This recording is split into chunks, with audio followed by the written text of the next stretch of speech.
The year I was in first year of middle school, my mom and dad got divorced. That day, for the first time, I opened my mouth wanting to try to keep her here. But I didn't know what to say. In the end, I only managed, "Mom, do you really have to leave?"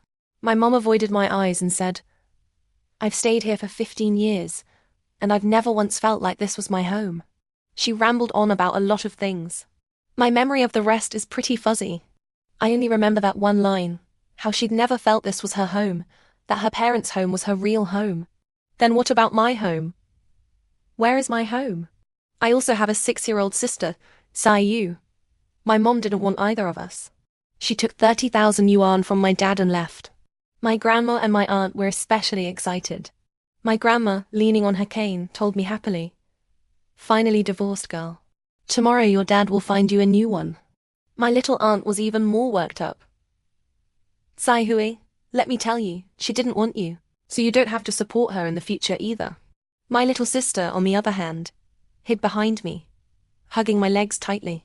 When we went to sleep that night, she cautiously reached out and took my hand, asking, "Is Mom never coming back?" I didn't know how to answer her, so I said nothing, just stared at the ceiling with my eyes open. She squeezed over closer to me and said, "Sis, will you not want me either?" I'd felt like I was in a dream the whole day, but her words, I couldn't hold back, and tears suddenly streamed down my face. I held back the urge to cry, took a deep breath, and then comforted her. "I won't not want you." I thought since the light wasn't on, she wouldn't notice anything different about me. But then, trembling with fear, she reached out towards my eyes, carefully wiped away my tears. She didn't speak, and neither did I. She quietly snuggled into my arms, and I reached out and held her too. That same afternoon, I went back to the town's middle school. I was a boarder, coming home once a week. My little sister was in first grade at the primary school next to our home. My dad and mom divorcing was only a matter of time, sooner or later. They each had their own extended families to worry about. There was no such thing as a nuclear family for them. Every year during New Year's, that's when they'd start arguing, even fighting. My mom would complain that the things my dad sent to her parents' house weren't enough, and my dad felt he also had to take care of my aunts. Arguments would turn into fights. Sometimes when they were really furious, my mom would even throw the hot water kettle at my dad, and my dad would directly hit my mom. They'd fight from our yard all the way out to the main road, and lots of villagers would crowd around them. They'd only stop when they were both too tired to fight anymore. And then, whenever I went out, the villagers loved to discuss it with me. "Sai Hui, your dad really beats your mom hard. Do you think he'll beat you like that too? I heard your mom threw a kettle at your dad. Is that true? I heard your dad beat your mom until her mouth was all swollen. Sai Hui, why didn't you stop them? Don't you even care about your mom? Your mom really raised you for nothing. How could I not have tried to stop them?" I remember when I was very little, I once stood between them, crying and begging them to stop fighting. And then my mom gave me a hard slap right across the face. That slap, from my cheek to my ear, was burning hot and painful. So much so that for the next few days, even eating pulled at the skin on that side of my face. My dad also kicked me hard in the lower back, right on the bone between my stomach and hip. When I lifted my clothes, there was a bruise there, black and blue, for over a month. Even brushing clothes against that spot hurt, and talking too loudly made the air feel like it was hitting that sore spot. Once my parents happened to see it, my dad said, "Serves you right for acting so big, thinking you could interfere in my business." I was little then and couldn't help but cry. They just say, "Cry, cry, cry. All you know is how to cry, wailing like someone's dead. Don't know what we raised you for." So I usually didn't pay much attention to the villagers. I knew they weren't concerned about me. They just needed something to gossip about. But the more I ignored them, the more they'd go on, as if they'd found a reason, starting to say I was strange, that I never greeted anyone. Sometimes they'd say it right in front of my dad, and he'd just slap me across the face and say, "You re just as stuck up as your mother now, looking down on everyone you see." My mom would chime in from the side, wailing, "What's this got to do with me? Everything gets dragged onto me day after day." Then she'd poke my head and say, "And you, I don't know what kind of person you are, causing trouble every single day." My sister Sai Yu would immediately stop eating and glare at them. That would make my mom so mad she'd throw a chopstick at Sayu's head, yelling, "Who gave birth to you? Me or your sister? You little brat, I'm your real mother. Who are you glaring at?" Every time after my mom finished fighting with my dad, she'd hold my sister and me and say, "If it weren't for you two sisters, I would have divorced your old man long ago." When she said that, Sayu didn't understand, but I did. I didn't know how to respond to her. I'd just stand there stiffly, head down. But the more I did that, the angrier she'd get. As she talked, she'd start hitting me, grabbing my ear and twisting it hard, like she was trying to pull it off, or she'd slap me. They seemed to really like slapping. It was like my face was made for being slapped. I always seemed to give them an easy reason to slap me. My ears were always sore. Sometimes my head would ring from the slap, especially when they were angriest. One slap and my ears would roar. That muffled roaring sensation lasting for a long time. Once my mom left, my dad went out to work as a migrant laborer. My sister's school meal fees were paid once a semester, since she only ate lunch at school. But mine were paid sporadically. Sometimes when I hadn't paid in a while, I'd call my dad and ask him for money to put on my meal card. If he was in a good mood, he'd send money with someone. If he was in a bad mood, he'd curse at me over the phone. You think I just find money? You think money falls from the sky for me? I don't know why, but back then I was always so hungry, craving food all the time. And then I did the thing I can never forgive myself for, the worst thing in my life. There was a girl in my dorm whose family was poor. I noticed she would wash bowls for other roommates in exchange for eating their leftovers. I really don't know what I was thinking back then. I started washing bowls for my roommates too, and eating their leftovers.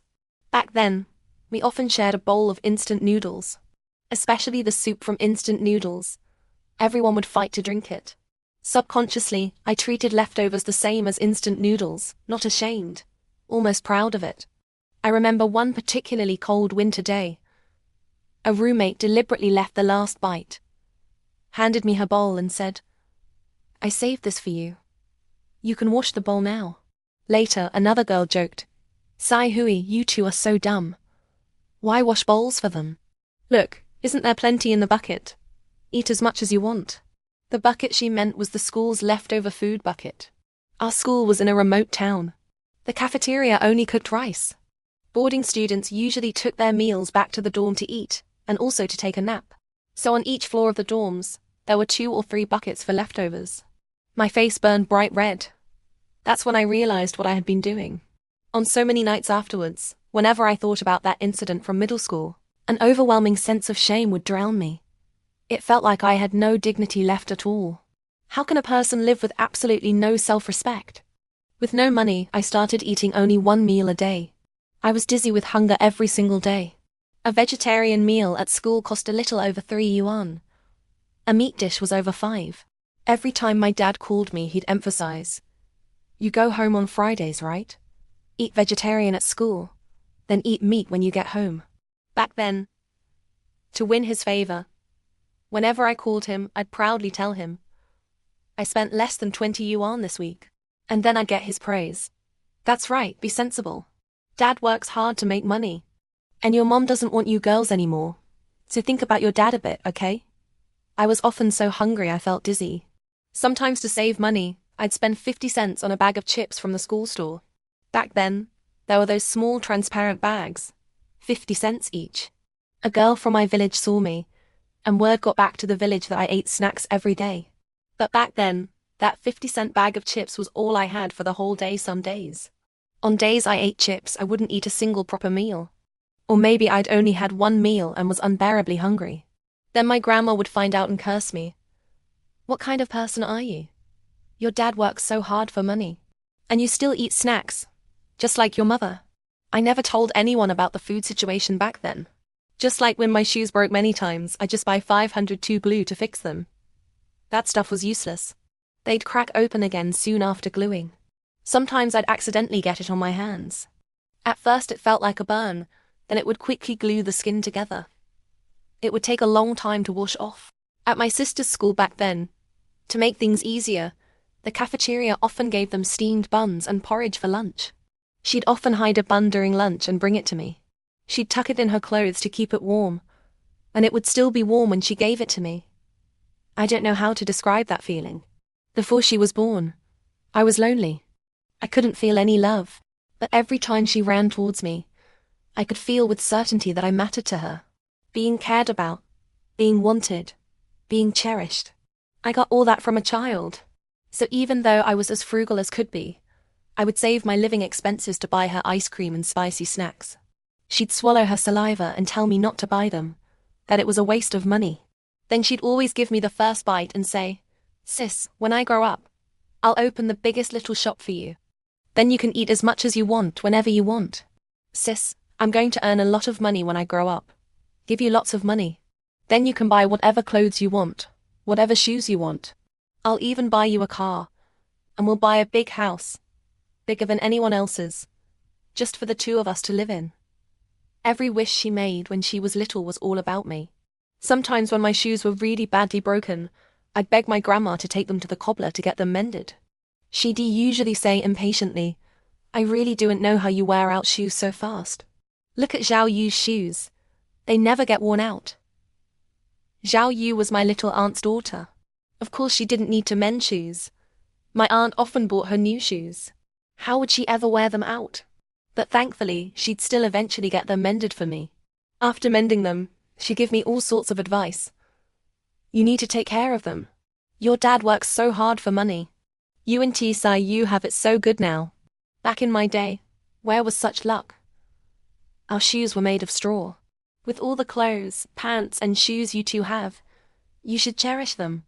I knew her life was hard back then, not enough to eat, and several of her children starved to death. But I could feel even more strongly her attitude of, "I suffered so much back then. Why should you two girls have it easy?" She got older and older, more and more confused. Sometimes when she was clear-headed, she'd say, "You two are so young without a mother. It really is pitiful." Then one day when I was in second year of middle school, my mum came to find me. For once in her life, she bought me a pair of shoes, then hurried off again. I heard from others that she was already remarried. At that moment, I didn't want to accept the shoes, but I really needed a pair. I wanted so badly to have dignity. She just threw the shoes into my hands and left. I imagined countless scenarios. Should I throw the shoes away to show my disdain? But I really had no shoes to wear. I usually wore my shoes at school. At home, no matter how cold it was, I only wore a pair of slippers. That way my school shoes lasted longer. I couldn't resist. I wore those shoes. I despised myself for it. I knew a boy in the village whose mother left right after he was born. Later, when he was a teenager, his mother came to see him and gave him 800 yuan. He threw the money back at her and said, with such pride and backbone, "I'd rather starve to death than spend a single cent of your money." When I heard that, I thought, later I'll be like that too. I'll have backbone too. But my mom didn't give me 800. She didn't even give me 80. I didn't even throw a pair of shoes back at her. I was truly disgusting. Those shoes were size 36. My feet are size 38. I kept forcing my foot into that shoe. My toes crammed into the front, leaving only 2 fingers space at the back. After struggling to squeeze my foot in, I had to painfully pull my fingers out. The shoes were on, but I suddenly realized I didn't know when my face had become covered in tears. Damn, what was there to cry about? So melodramatic. The shoes were on, all right. But every step was agony. I'd have to walk using just the front of the shoe for a while. And when the pain in my toes became unbearable, I'd switch to walking on my heels. My home was about 6 or 7 kilometers from school. Before, walking in slippers, or even barefoot never felt this tiring. Wearing these shoes, the road felt so long, like it would never end. It hurt so much, I'd take a deep breath and run. Run for a bit, then quickly stop and sit down. It was the hottest part of summer, around 5 or 6 in the afternoon. The road was paved with crushed stones, scorching hot from the sun. Sitting on the ground, the stones felt hot on my bottom, so I put my hands under me to sit on. Then my hands felt hot too. When I finally struggled home, the shoes felt like they were glued to my feet. Taking them off was a huge effort. In the end, I sat on a stool and had my little sister pull them off for me. When they finally came off, I collapsed onto the floor. My grandma saw, and first she scolded me for being shameless, for even accepting these shoes. Then she said, "Serves you right." This is your punishment. The shoes were off, but my feet were covered in blisters. Some blisters had burst while I was walking. The soles of my feet felt like they were on fire. Sayu got a big thorn from a tangerine tree and carefully pierced the blisters for me. She said, her head down. Sis, I don't have to buy new shoes. Please don't wear these anymore. Her head was bowed as she spoke, but drop after drop of hot tears fell onto my feet, hurting more than the blisters. I really didn't think much of it at first, but seeing her cry, I almost couldn't hold back my own tears. I just kept telling myself silently, it's nothing, just a small thing. Don't be so dramatic. My little aunt's house wasn't far. Zhao Yu came over to see me too. I remembered her feet were size 36. Kids' feet grow fast. Last year she was still size 34. I traded the shoes my mum bought me for a few pairs of her old ones, for my sister to wear. When my little aunt found out, her face turned awful. She said loudly to me, your dad earns decently. Let him buy new shoes for your sister. You really have no backbone. Your mom treated you like that, and you still accept shoes from her. If it were me, I wouldn't even look at a mother like that. Her voice was shockingly loud. Several nearby households could hear. I felt like her loud voice had stripped me naked in public. There's no entertainment in the village. My sister and I were the best topic for gossip. My mom giving me shoes hit the spot for everyone. One particularly annoying old lady, pretending to be busy, poked her head out from her yard and said, Sai Hui, I heard your mom bought you new shoes, right? See there. Your mom still cares about you after all. As she spoke, her whole face lit up. Sai Hui, let us see the new shoes your mom bought you. I was carrying Zhao Yu's old shoes in my hand. I straightened my back and strode home purposefully. They kept on behind me. Sai Hui, look at that face.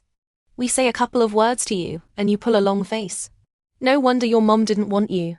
Your dad beats you. No wonder your grandma curses you every day. We're only saying this for your own good.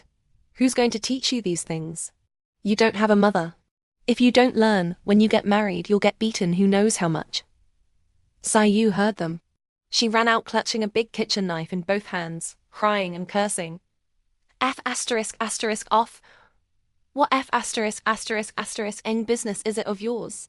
I'll F*** ing kill you bitches. I dropped the shoes on the porch roof, grabbed her and said, who taught you to say those bad words? How did you learn that? Her jaw was clenched tight, eyes wide open, trying to hold back the tears, but they wouldn't obey. I wiped my hands on my clothes, then wiped her tears away and said, it's okay. Ignore them. They don't matter. We'll get out of here someday. I'll take you away. My dad was my grandma's late-life child. She was already over 80 when I was in middle school. She was 48 when she had him. With no particular skills, she borrowed a bit here and a bit there to raise him. Whenever she talked about it, she'd say how good and capable my dad was. But my dad would immediately turn his head away, or find another topic to interrupt her. In the village, people often made fun of her, calling her a scavenger. Later, after my mom married into the family, they said our family had 3 scavengers.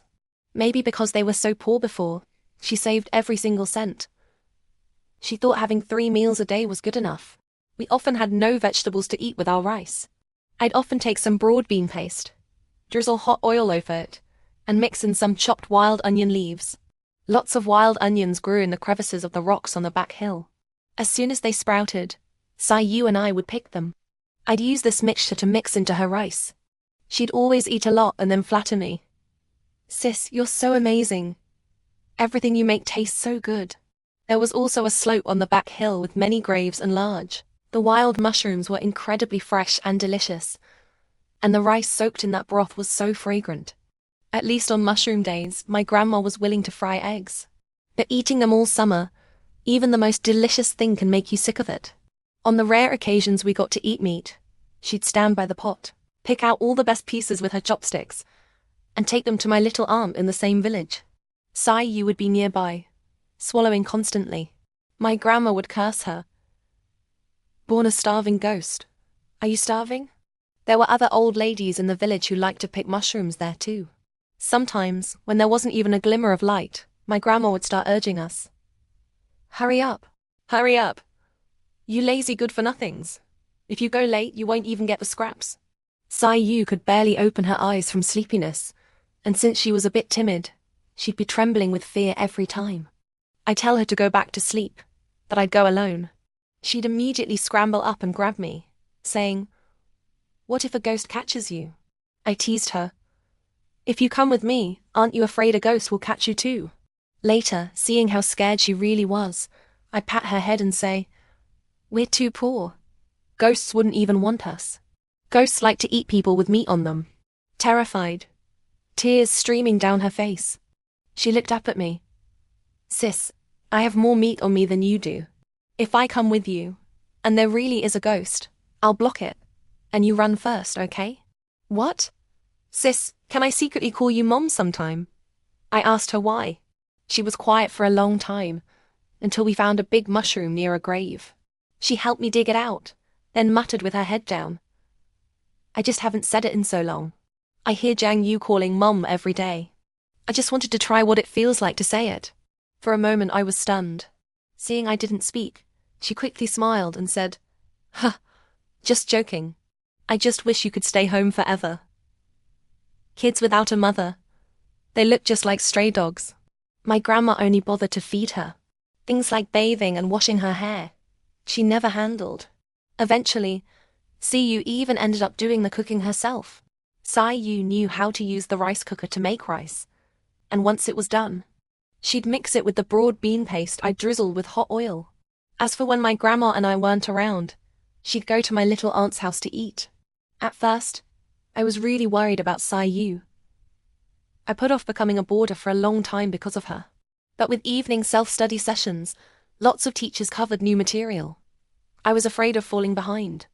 Yu was always dirty and unkempt under my grandma's care. It broke my heart to see her. Every day or two I'd bring her to my dorm at noon to give her a bath and wash her hair. I had to do it quickly while my roommates were at lunch. On weekends I'd come home and wash her clothes and my grandma's too. She was also very sensible, helping me out. She always seemed so happy when she was helping me. I asked her, "Is working even fun?" She said, "Doing anything with you is fun, sis." My grandma finally couldn't hold on anymore when I was in my 3rd year of middle school. She was bedridden, barely able to get up. My little aunt, who had never left the village for work, suddenly went out looking for a job. She even left her daughter with relatives. Yu was terrified.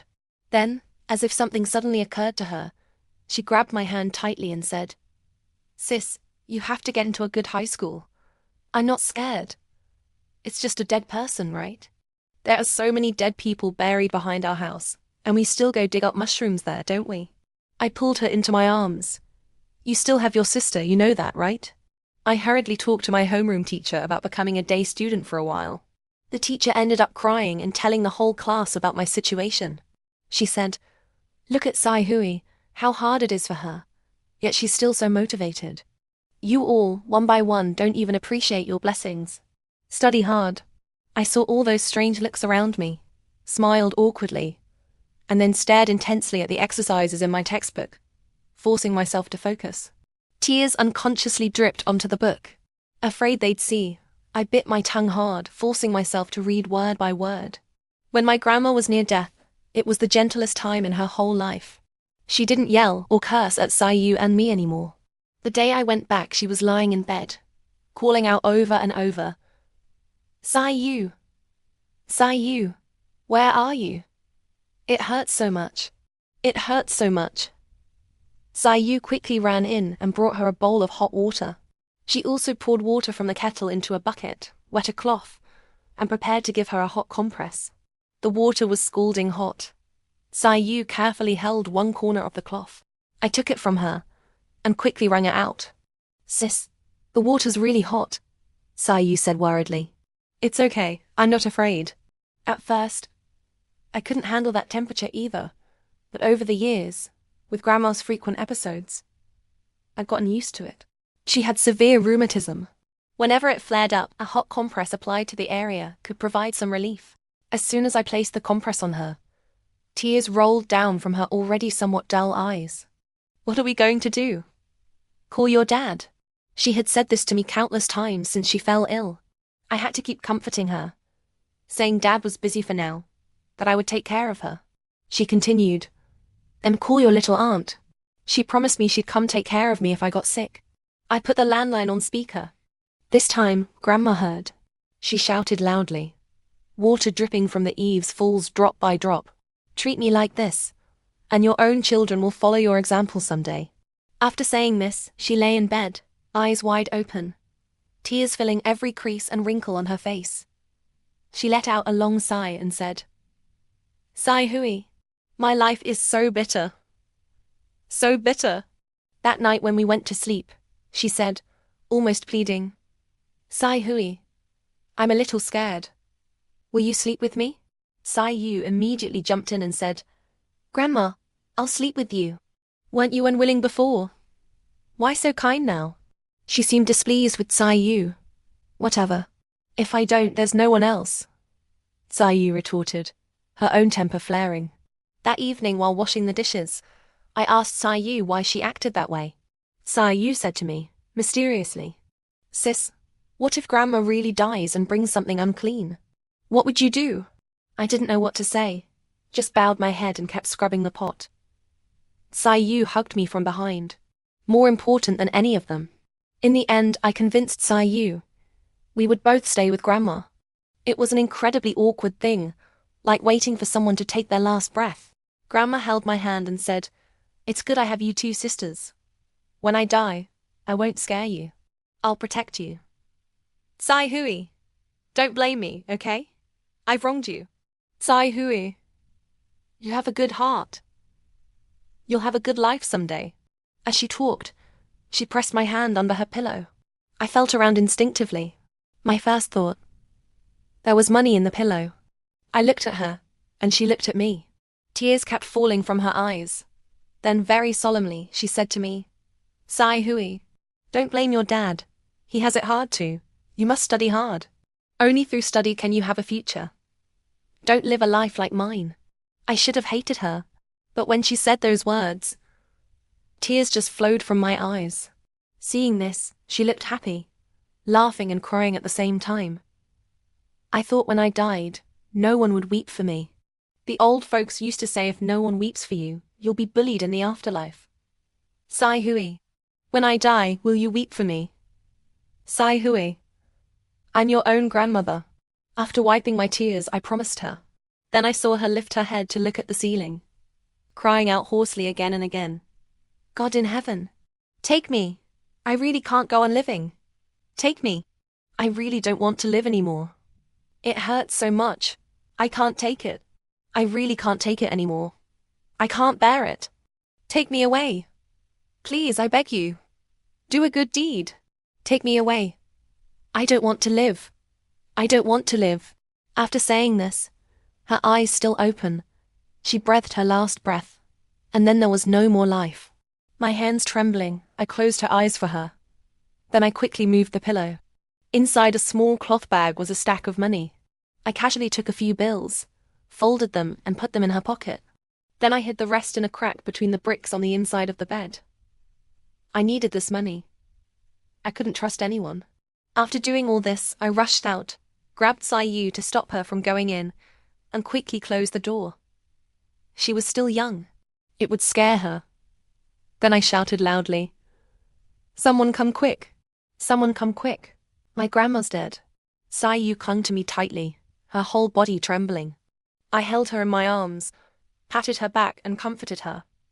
"Don't be scared. Don't be scared." She said she wouldn't scare us. I'm here. My dad rushed back that same night.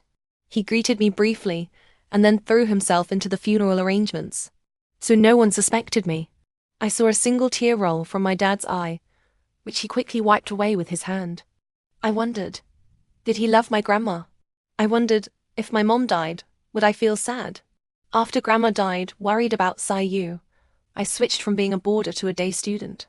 Sai Yu would often wake up in the middle of the night and say, "Sis, maybe you should go back to boarding school. I'm not scared anymore now." Really? She often worried about this so much she couldn't sleep. Back then, she was the person in the world most afraid that I wouldn't get into a good school. She would even kneel there when burning ghost money for grandma and mutter, "Be good to my sister, okay? Bless my sister lots, and I'll burn money for you every year." Maybe her prayers worked. I overperformed on the exam and got into the best high school in the county. But for high school, I could only come home once a month. So CEU was sent to my little aunt's house. Once, when I went back, I heard them cursing her, saying she was lazy and stuff, that she was just like my mom, that she'd definitely get remarried like my mom did someday. And about me, studying in the county high school, they said I'd probably fool around like my mom too.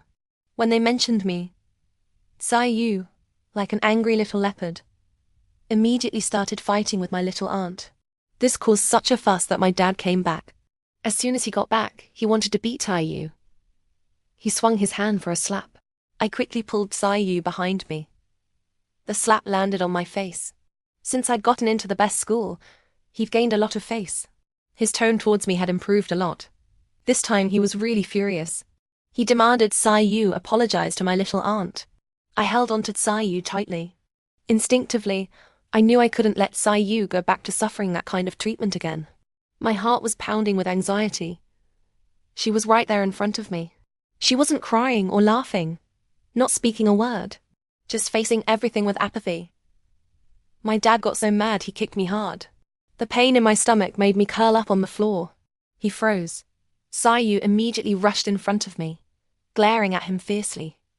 "I'm your father. Who are you glaring at?" He reached out to hit my sister. I struggled to get up and hugged her, shielding her. In the end, my dad couldn't bring himself to hit her. His eyes suddenly reddened. I saw tears welling up in them. He wiped them away with his hand and said, "What else can I do? This is all I'm capable of." Seeing my dad cry, CEU grabbed his hand and said, "Hit me, don't hit my sister. I'm the one who caused trouble with them." Her words made my tears flow uncontrollably. Poverty was like a huge net. The three of us were all trapped tightly inside it. CEU, tense and on edge, stood stubbornly in front of me, confronting our dad. I had no other choice. In the end, I knelt down before my dad and said, "Every time I come back, she's been getting scolded. I really can't take it anymore. Why? Were we born just to be punching bags? Grandma was mostly taken care of by us two before, but she was so much better to Zhao Yu than to us.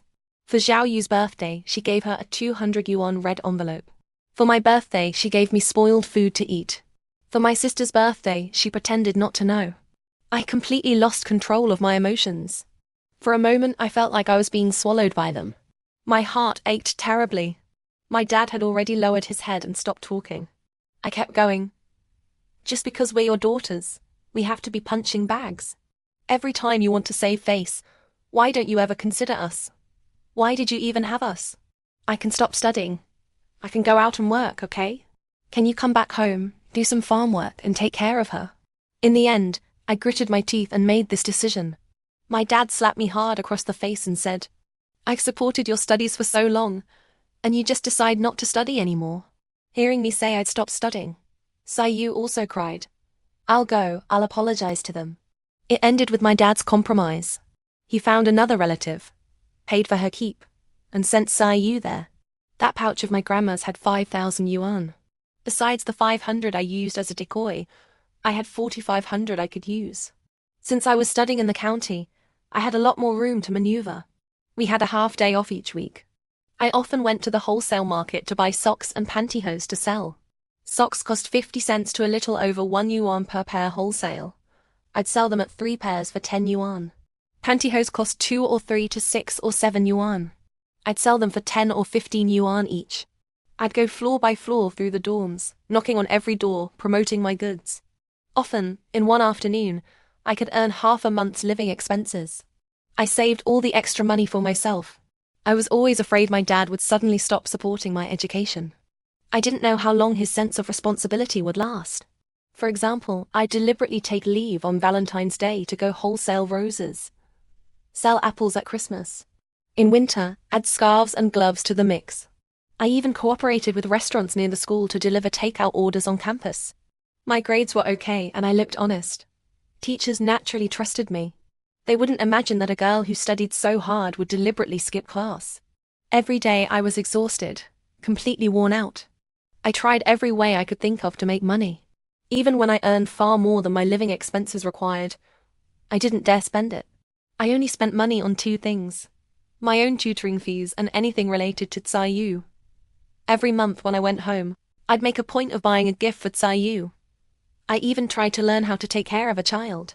Whenever my roommates talked about their families, I'd listen carefully. I thought, Tsai should have these things too. But as we got older, something went wrong between Tsai and me. And I don't know why. It started when I went to Tsai's school to see her. She was in class. The teacher was teaching energetically at the front. Tsai was sitting in the third row from the back. She had stacked her books up high. She was looking down, just fiddling with her fingernails. The classmate next to her was looking down, playing with a phone. Only to Tsai, just playing with her fingers, seemed at a loss. I watched her through the window. She seemed to sense something. She turned her head, and our eyes met. Just for a moment, then she turned away again. She didn't come out to see me until after class. I asked her why she was doing that. She was like a cat with its fur all bristled. Just not good at studying. Am I embarrassing you? I tried to comfort her. Her reaction was even more intense. You didn't give birth to me. Why do you care so much? I wondered if she was going through that rebellious teenage phase. That I really didn't know how to handle it. I'd never experienced it myself. No one was ever there to give me the chance to be rebellious. Even with studying, I had to plan ahead from early on. As she was seeing me out of the school, she said to me, out of the blue, "Don't waste your thoughts on me. I'm not worth it." It made me so mad my head was buzzing. But I forced myself to stay calm and said to her, Tsai, you're going through a rebellious phase now. I can forgive you for now. During those 3 years of high school, I studied like crazy. I'm not naturally gifted. If I put in 10 units of effort and got 5 units of result, that was good. I desperately hoped those 5 units could help me get out. In the end, I got into an ordinary first-tier university. I was pretty satisfied with that. I'm really not good at studying. I just brute forced it, practicing the same problem over and over, until I got it right. I was the first person from our village in all those years to get into university. When I got the acceptance letter, I instinctively wondered what my mum would think if she knew. Over all these years, she had come to see me only 3 times. She never came to see my sister even once. My mum's new home was also in the county town. I knew where she lived, but I never went to bother her. Unknowingly, I ended up walking to the building where she lived. She recognized me from far away, holding a little boy by the hand. Beside her was her current husband. The atmosphere was extremely awkward. I quickly walked into a nearby noodle shop and ordered a bowl of rabbit meat noodles. Before I even picked up my chopsticks, big drops of tears were falling into the bowl. I kept telling myself, it's okay, it doesn't matter. But I just couldn't control it, because I had seen the look on my mom's face. That awkwardness. She didn't want to see me. I despised myself even more. Why did I do this? It was completely pointless. I hadn't even finished my bowl of noodles when she suddenly appeared in front of me. She stuffed 500 yuan into my hand, stammering, I know you got into university. You know I don't have much ability. This is just a little something to show I care. I had already started working a summer job. Plus, over the years I had consciously saved money from my living expenses. Now, I could finally afford the dignity I couldn't back then with those shoes. I didn't take her money. I just said, you didn't raise Tsai and me. You came all the way here just to say this to me? What? Now that you're going to university, you're afraid I'll come clinging to you later? Don't worry, even if I have to beg, I won't come to you. She reverted to her old self, lashing out at me. I hope you stick to your word. After saying that, I left. Getting into university should have been a really happy thing. I didn't know how to talk to her about it. I could only repeatedly state that besides education, we had no other path. But every time I said it, I could feel she wasn't listening. I started to get really anxious. I didn't know what to do. In my eyes, it was just a matter of persevering. I couldn't understand why going to school was so hard for her. One winter, she saved up from her living expenses to buy me a sweater. I was really touched. But when I opened my mouth, what came out was, instead of focusing on this, you'd be better off spending more time on your studies. We started to drift apart. Before, Every time I came home, she would tell me everything. When she was in second year of middle school, she just couldn't take it anymore. She wanted to drop out. I took leave and went home, demanding to know what she really wanted to do. If not studying, what would she do in the future? At first, she just kept her head down, not saying a word. I yelled at her. Say something. Aren't you so capable? Don't you have such strong opinions? I reached for her arm. She threw me off like a reflex and said, "What's it to you? Why do you get to control me? Did you give birth to me? Just worry about yourself, okay?" Her words came at me like a machine gun. For the first time, I completely lost it. Instinctively, I slapped her. She looked at me. She was so young, supposed to be lively and vibrant. But her eyes, they were just empty, numb. She smiled at me and said, "Want to hit me again, sis? I embarrassed you." After I hit her, she didn't cry. But I did. My hand was trembling after the slap. I actually hit her. I covered my face with my hands. I didn't know how things had come to this. We continued our Cold War, not speaking. Until the next day when I had to go back to school. You got up early in the morning and packed my bag for me. I wanted to talk to her again, but she avoided me. She refused to communicate. I went off to university. We saw each other even less. Starting university meant facing tuition fees. My aunts and uncles started saying all sorts of things. What's the use of studying anyway? So-and-so has been working for how long now? Earning how much a month? Dad has supported me for so long. They questioned. Was I trying to push him to his death? Then somehow the talk would always turn to my sister, saying she couldn't even finish compulsory education. Now going to vocational school, spending so much of Dad's money each year. It's all my fault. Learning from me how to squeeze Dad dry. I had almost expected this. Their reactions didn't surprise me. Luckily, I had planned ahead. Throughout the 3 years of high school, with living expenses and my own earnings, minus expenses, I had saved about 20,000 yuan. As long as I worked hard in university, I could finish it without relying on my dad. But I wouldn't tell any of them that. I wanted to see their reactions. My dad sat nearby, smoking in silence. After my aunts and uncles had vented, he said, "She got in, so she has to study. If you hadn't ended up with a dad like me, where would you get such good fortune? You'd have dropped out long ago." Looking at my dad, he seemed to have aged a lot. His hair was full of grey. But suddenly, I felt a desperate need to cling to something. I sensed my dad's helplessness. Suddenly, I felt an overwhelming sense of loneliness, of being unloved. Seeing how other classmates' parents wholeheartedly supported their children. That kind of unconditional giving, that attention, that affection. Envy and jealousy tortured me again and again. And then Jiang Cheng appeared. His presence made me desperately want to prove that I was loved. That someone, somewhere, loved me.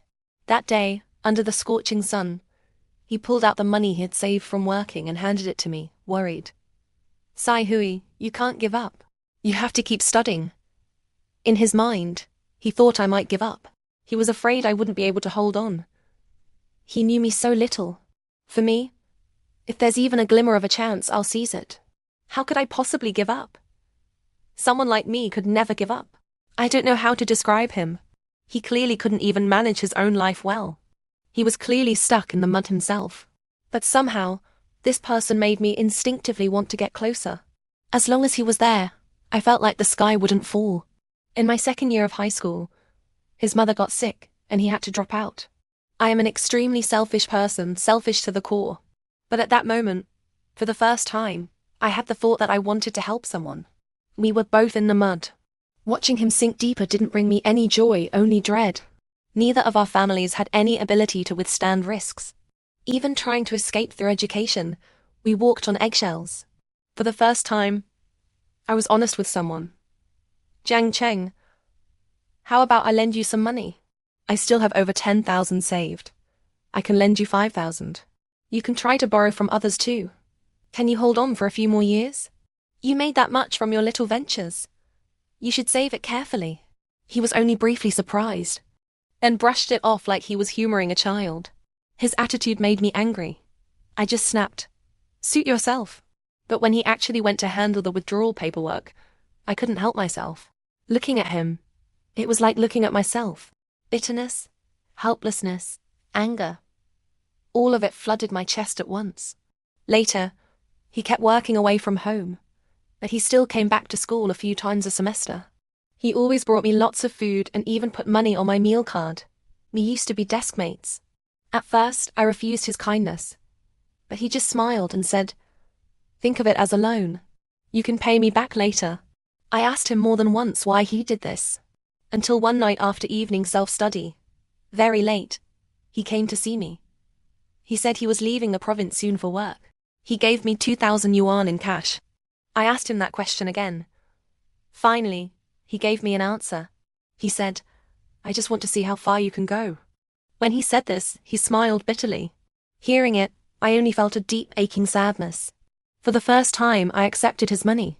I had a feeling that if I didn't use this to hold on to our connection, we would eventually drift apart. Drifting apart applies to many relationships. I'd had friends I was once close to, and that's what happened. But back then, I just accepted it calmly. But with him, I didn't want that. I also wanted to see if a different path was possible. How would he fare, walking his own path? Could someone who had already fallen into the mire ever climb back out? Jiang Cheng's grades were actually better than mine. He was the one who tutored me in the subjects I struggled with initially. I could feel his helplessness, his unwillingness to accept his fate. I was known in class as the desperate grinder. I always had the key to the classroom. Every morning, I would unlock the door at dawn. He would always appear in the distance at just the right time. On winter mornings, it was pitch black. I'd gather my courage and get up early to open the classroom. And he would be there, not far away. He became my courage. I really am not gifted. My homeroom teacher used me as an example to encourage other students. You all should study hard. With minimal effort, you can pass. Unlike Tai Hui, who will at best scrape into a second-tier university. Everyone was used to it. Only he stood up for me. He said, "Should a teacher say things like that? So classless." The teacher was furious and snapped, "Like father, like son. What can you expect from his background?" I couldn't hear the rest. I saw Jiang Cheng's hands clench tightly. I didn't know what I could do. So when the teacher punished him by making him stand, I stood up with him, to show my support. I wrote him a note on scrap paper. What they say doesn't matter. Who we become is up to us. Jiang Cheng was the greatest kindness I received during that time. My clothes were shabby. I only had 2 jackets to rotate in the winter. I'd wet a cloth, wring it out, wipe down the clothes, then rub them with soap, then scrub with a dry brush, and finally wipe again with a cloth. But after many wears, they still needed washing. Sometimes one jacket was already filthy, and the other wasn't dry yet. My pride as a girl made me wear that slightly damp jacket to class. On a winter morning, you could still see vapor rising from it. Suddenly, everyone's eyes were on me. Jiang Cheng gave me his jacket to wear, and took mine to the boiler room to dry it for me. He wrote me a note too. "It's okay, Tsai Hui. Someday you'll have lots of clothes." We often memorized vocabulary together. Every morning, we'd memorize 20 words and quiz each other. I was bad at math. He would analyze problems for me step by step. He wasn't good at politics. I would explain it to him over and over. Back then, we had only one goal: to get into university. We were both holding on with all our might. But he got off the train midway. At that time, he couldn't help me. And I couldn't help him. Looking at my dad, I suddenly said, "Someone will pay my tuition, as long as I agree to marry him after graduation." Sure enough, he was shocked at first. After learning about Jiang Cheng's family, my dad sighed and agreed in the end. I understood his exhaustion and irritation. He hadn't really thought through having children. He just had them carelessly, and then, pressured by social duty, had to raise us sisters. But even though I expected it, his agreement still made me sad. Every bit of help I received came with conditions. Suddenly, Jiang Cheng became the exception. Jiang Cheng never actually asked me to marry him. When he found out I got into university, he immediately came back to find me, fully prepared. He even had an IOU ready, joking, "I know what you're like. This is just an early investment." He rambled on about all sorts of things. His ears were completely red. I couldn't help but touch one. His face flushed bright red too. I said calmly. Why are your ears red? How can you just touch people like that? He was as shy as a young maiden. Can't I touch them? I continued. You're an adult now. You have to be mindful of appearances, he said seriously. I took his card, signed the IOU, and said, Jiang Cheng, will you see me off on the first day of school? I knew my dad wouldn't. I hadn't minded before. But now Jiang Cheng was back. He didn't refuse. Just before school started, he had everything ready for me. I was attending a university in our province. He had bought my bedding, power strip, sunscreen for military training, all online in advance. I could say many parents weren't as thorough as he was. When he helped me carry my things up to the dorm, my roommate asked who he was. Just as Jiang Cheng was about to explain, I reached out and took his arm, saying, He's my boyfriend. Jiang Cheng's eyes widened like an ox's.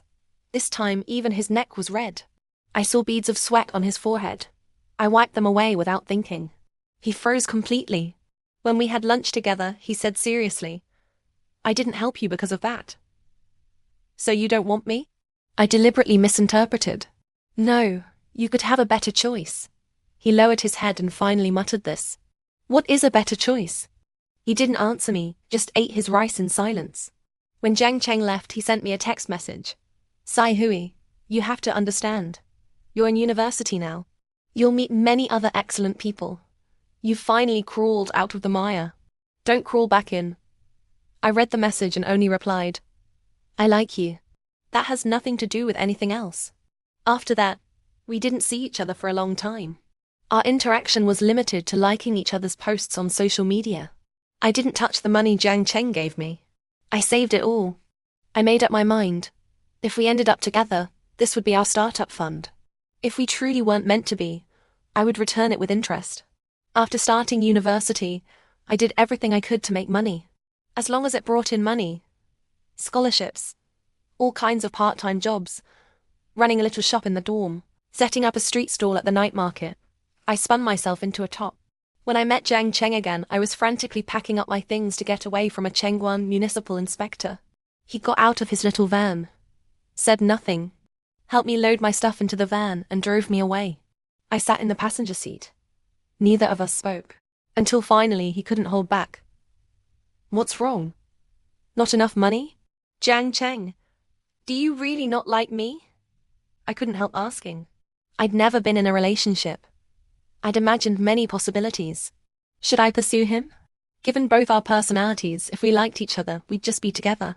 There was only one possibility left. He just pitied me. Strange, isn't it? Someone like me, who long ago abandoned all self-respect, had become more and more sentimental these past few years. The road was filled with cartel lights. He pulled into a school parking lot. He didn't answer my question. He rolled down the window and lit a cigarette. Only after smoking half of it did he say, Does liking someone matter that much? I can handle my own problems for now, I finally said, leaning back in my seat. But the way you handle them makes things hard on yourself. He stubbered out his cigarette and stared straight at me. Whether it's hard on me has nothing to do with you, right? We're just high school classmates, I retorted, not backing down. Damn it. Sai Hui, don't you regret this? He pulled me into a tight hug. I could even feel him trembling. He buried his head near my neck, breathing heavily. My scalp tingled. All I could smell was his scent. Exactly the same as when he sat next to me back in high school. How to describe it? Like clean laundry dried in the sun, mixed with his own natural smell. Just a hug, and yet my heart was pounding wildly. I reached up and touched his head. He had a crew cut. It was a bit prickly.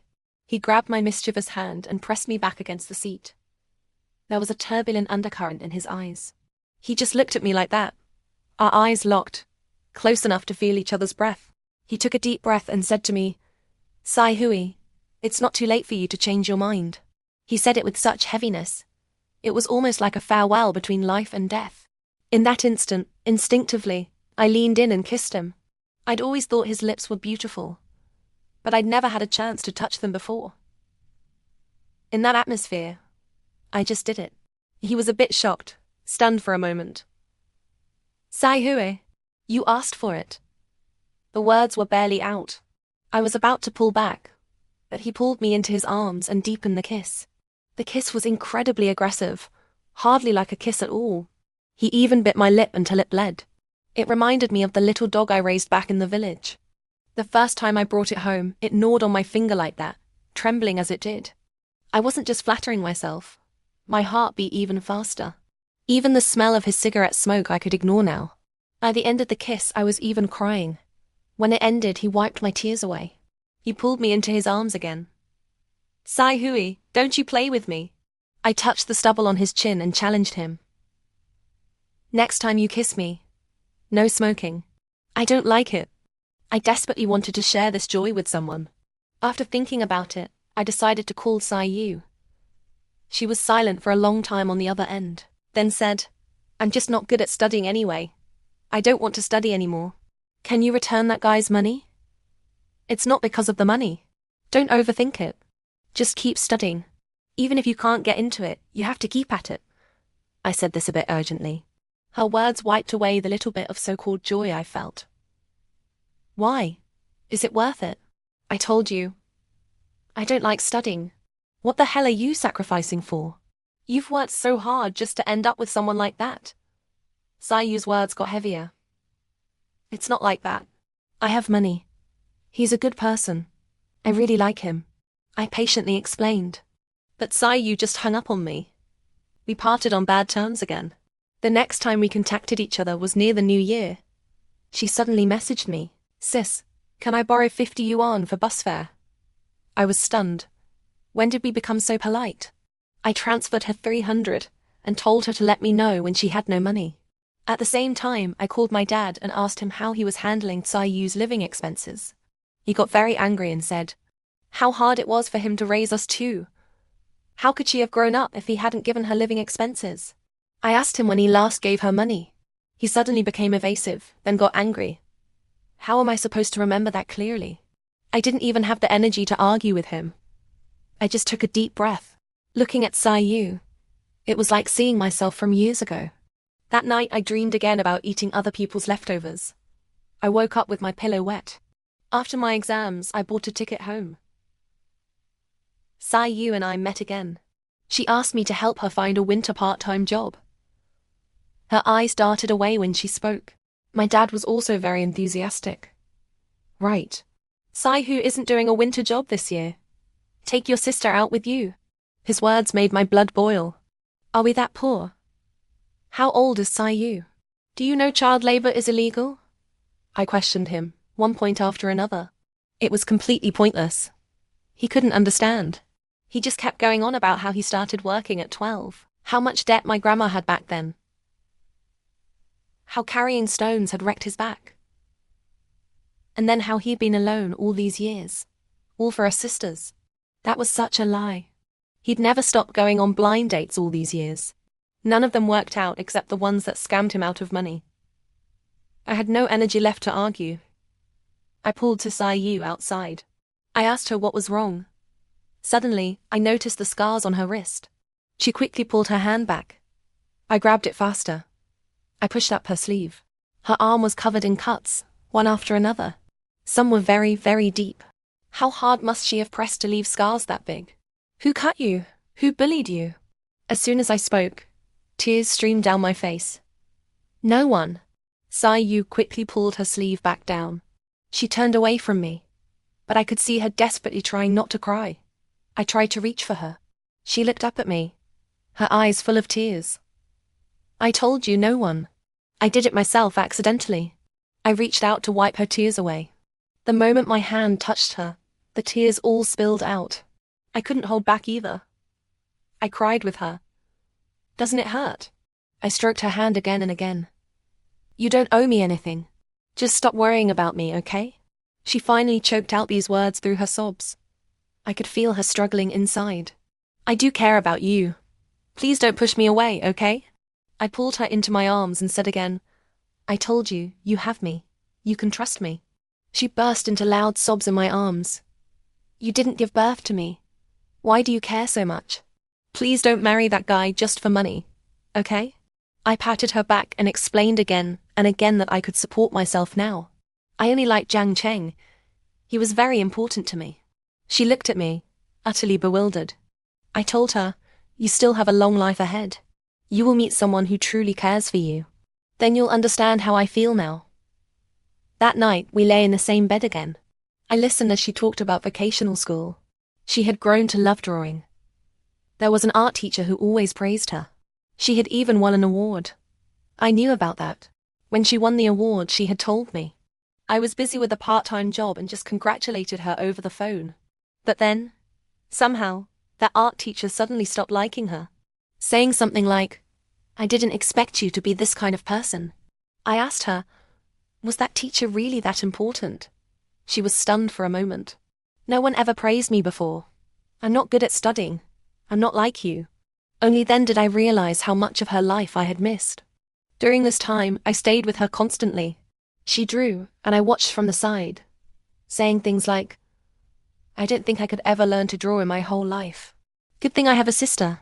I meant to encourage her, but she suddenly broke down, tears falling thick and fast. "Sis, am I a huge embarrassment to you because I'm not good at studying?" Only then did I truly understand what I had done. Honestly, if I'm being truthful with myself, I never really liked studying. But it was a means to an end, so I clung to it desperately. But doing well in school isn't something you can force just by trying hard. I started trying to understand Sayu. The Sayu who existed when I wasn't around. When we were shopping together once, a boy from her class shouted at her, "Sai Fatty, you've lost some weight. Not so much like a fat pig now." Sayu lowered her head in shame. When did Sayu become like this? Seeing that boy's excited face, I rushed over and slapped him. He was stunned. Before he could react, I was hitting him hard. People on the street gathered around. Bystanders pulled us apart.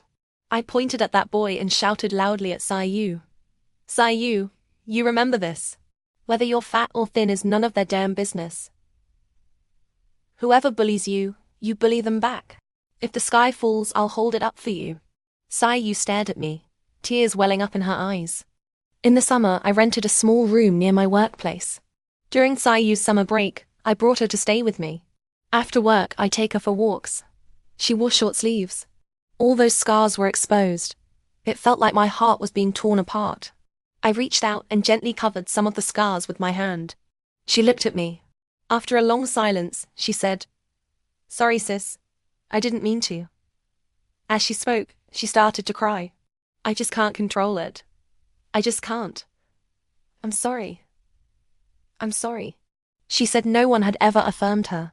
It seemed like no one liked her. That teacher in middle school often told her, "If you're like this, you might as well drop out." Dad hated her too. Every time he saw her, it was like he was looking at something dirty. Mom never came to see her, not even once. She asked me, "Am I really that unlikable?" I held her hand tightly, just as she used to hold mine when we were little. "I really like you. I really care about you. You're the closest person to me in this world. Do you understand that?" At night, after she fell asleep, I quietly looked at the wounds on my phone. They densely covered her arms. For the first time in my life, I felt an extreme fear. I was terrified. Terrified of losing her. Even after returning to school, I constantly contacted her. I bought her clothes, pants, shoes. I sent her all kinds of photos. I kept hinting to her that the world is big. There are many other things out there. One night I had a nightmare. I dreamed that Sayu was gone. I woke up drenched in sweat. The next morning I called her immediately. But when she answered, I didn't know what to say. Finally, fighting back tears, I said, "Sayu, we have to live some good days, at least a few." She liked drawing, so I contacted every friend I knew who was involved in art, especially those who had achieved some success, and put her in touch with them. Sayu had originally planned to stop after vocational school. She told me junior college would cost $8,000 a year in tuition, plus living expenses. I had started my internship, earning a few thousand a month. I thought about it, let her go. Take out a student loan first. Then I'll pay it off in one lump sum. But Dad had to be responsible for her living expenses. In the end, my dad agreed to this plan. I made an appointment with Zheng Cheng. I took out that bank card. His expression changed instantly. His hands clenched into fists. "Sai Hui, do we have to be this calculating?" Seeing his face, I don't know why, but tears started falling in big drops. I thought I was calm, but facing him, even just explaining this, I couldn't speak steadily. Jiang Cheng, marrying me might really not be a good thing. He reached out, wiped my tears away, and then kissed my eyes. Marrying me is even less of a good thing. I don't even have a high school diploma. Are you sure you still want to? We held each other tightly. When we were young, we were full of passion and drive. After being repeatedly beaten down by society and life, we finally understood how limited our individual efforts were. My dad was already reluctant to pay for my sister's living expenses. It wasn't until Zhao Yu, my little aunt's daughter, got depression that he got really worried and asked me to help find a hospital. I asked him if he knew what depression was. He said it's when people kill themselves. I asked him if Zhao Yu had done anything. He said it's what my little aunt told him. I said, "Do you know one of your daughters has been self-harming for a long time? She might die someday, and you wouldn't even know." He thought I meant myself. Panicked, he said, "See, I told you. If you can't study, she should just stop. Why do you put so much pressure on yourself? What if something happens to you? What would I do?" He really didn't care about Yu, not one bit. Then I heard him say, "Hui, you mustn't think like that. If something happens to you, leaving your money to someone like me, it's not worth it." I hung up on him. He kept calling back. I didn't answer. He sent me a WeChat message. "Hui, you know, I haven't studied much. I'm not good at handling things. You have to understand your father. What would I do without you?" A profound sadness enveloped me. I dialed his number. Choking up, I only managed one sentence. "Dad, why couldn't you have been just a little bit kinder to us? Just a tiny bit would have been enough." I couldn't bear to hear his response. I hung up quickly. I crouched on the ground and wept. I even scared Jiang Cheng so much he almost took me to the hospital. What is the most painful thing in a person's life? I'd never thought about it before. Now I know. It's being unloved. Completely unloved. It's every bit of being treated like an entry in an account book. Don't expect to get away with anything for free. He cares about me because I went to university and can support him in his old age. To my parents, Yu and I were just burdens they couldn't get rid of. Realizing this, I suddenly felt exhausted and powerless. For so many years I kept pumping myself up, kept struggling forward desperately. I was afraid that if I relaxed for even a moment, fate would abandon me. I'd had enough of poverty and helplessness. I had always longed for a break, but I was like a car with broken brakes, throttle wide open, racing wildly until I crash and can't go on. Deep down inside, I always felt I didn't deserve it. I didn't have a house. I didn't have enough money. I hadn't yet found my footing in this society. I didn't dare stop. Didn't dare get sick. Didn't dare slack off in any way. I was suffocating in this endless anxiety and fear. Until Yu, one step ahead of me, was about to fall. Only then did I dimly realize that our hearts were deeply sick. I began to see that I wasn't just pulling her up. I was pulling myself. Yu had become as important as my own life. Nothing could happen to her. I was already living with Jiang Cheng. One night, he came back from driving for Didi and noticed something was wrong with me. He kept asking why. I just suddenly hugged him and asked, "Does love always come with conditions?" He tousled my hair and just told me he would always be by my side. I started saving money to take Yu on trips. I told her, "Yu, from now on, every day will be a good day." Yu didn't say much, but her spirits were much better. I even noticed she started taking on freelance drawing commissions. She used the first money she earned to buy me gifts. Inside was a sticky note. "Sis, I'm going to earn lots of money for you." Jiang Cheng went back to his hometown to start a fruit wholesale business, also selling agricultural supplies like fertilizer and pesticides. After thinking it over, I chose to return to the county town and become a middle school teacher at the very school we had attended. I met a girl who reminded me of Yu. She asked me, "Teacher, is studying the only way?" I said, "No. Studying isn't the only way, but it can help you find other paths. Before we can do the things we love, we certainly have to do a lot of things we don't love." After returning to my hometown, I found that, after all these years, nothing much had changed. When we went to buy oranges, farmers were always afraid we wouldn't come. For some families, Hundreds of orange trees were their entire future. To increase sales, we even started live streaming, helping farmers sell their produce. At first, it just wouldn't take off. Then, a videoed Sayu shot of me picking oranges went viral. A highly liked comment said, "Calm and gentle. Maybe that's how the person filming sees you." Most of the oranges and tangerines from nearby towns were sold by me and other streamers. And those streamers? They were all kids I grew up with. We all instinctively came back. I returned to the village. Before I could say anything, those who used to gossip about us now praised Sayu and me endlessly when they saw me. Such successful sisters. Now they're afraid I hold grudges. I wanted to say something, but seeing child after child who reminded me of us, I just ended up saying, "We only want good oranges. If they're good, it's a deal. If not, it's not." Our hometown was really too poor. I'd been graduated for so long, and kids were still dropping out of school. Countless times I had wanted to escape it. But when I saw those children again, children just like CU and me, I completely broke down. I'm as ordinary and insignificant as an ant. For others, raising a hand or lifting a foot could be the end of someone like me. But there are many ants like me in this world.